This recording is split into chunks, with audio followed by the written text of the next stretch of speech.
கடலூரில் அமைச்சர்கள் பங்கேற்ற விழாவில் பந்தல் பறந்ததால் பரபரப்பு ஏற்பட்டுள்ளது. அது தொடர்பான காட்சிகளை பார்த்துக் கொண்டிருக்கிறோம். கூடுதல் விவரங்களை செய்தியாளர் விவேக்குமார் வழங்க கேட்கலாம். வணக்கம் விவேக்குமார், கூடுதல் விவரங்கள் என்ன பதிவு பண்ணுங்க? வணக்கம். கடலூர் திருப்பாதிரிப்புலியூர் பகுதியில புனித வளனார் மேல்நிலைப் பள்ளியில் பாத்தீங்கன்னா மகளிர் சுய உதவி குழுக்களுக்கு வங்கிக் கடன் இணைப்பிற்கான ஆணை வழங்கும் விழா இன்று நடைபெறுகிறது.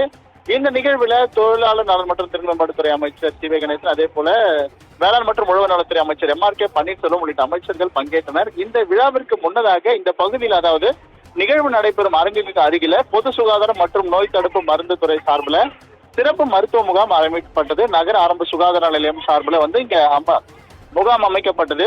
அந்த முகாமிற்கான கூரை அதாவது நிகழ்வு தொடங்குவதற்கு முன்னதாகவே அடித்த காட்டில் பறந்து சரிந்து கீழே விழுந்தது. இந்த பந்தல் பறந்து விழுந்த நிலையில அங்கு அமைக்கப்பட்டிருந்த அதில் இருந்த மருத்துவர்கள் உள்ளிட்டவர்கள் அலறி அடித்துக் கொண்டு அங்கிருந்து ஓடினர். இதன் காரணமா அந்த பகுதியில் சற்று நேரம் பரபரப்பு ஏற்பட்டது. தொடர்ந்து அந்த முகாம்ல தங்களது உடல்நிலை பரிசோதனைக்காக செய்ய வந்தவர்கள் அங்கு அமர்ந்திருந்தனர். இதனால அவர்கள் காயமின்றி அதிர்ஷ்டவசமாக தப்பினர்.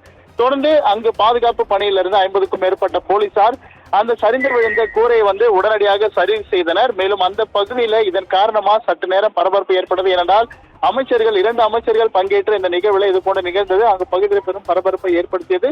தொடர்ந்து அந்த கூரை பறந்து விழுந்ததை அடுத்து அருகில் இருந்த வளாகத்திற்கு அந்த மருத்துவமனைகள் அமைக்கப்பட்டு அந்த சிறப்பு முகாம் அமைக்கப்பட்டு பொதுமக்களுக்கு தற்போது பரிசோதனை முகாம் நடைபெற்று வருகிறது. இந்த சம்பவம் காரணமாக இந்த நிகழ்வு நடையில கடன் ஆணை வழங்கும் நிகழ்வுல சற்று பரபரப்பு ஏற்பட்டது குறிப்பிடத்தக்கது.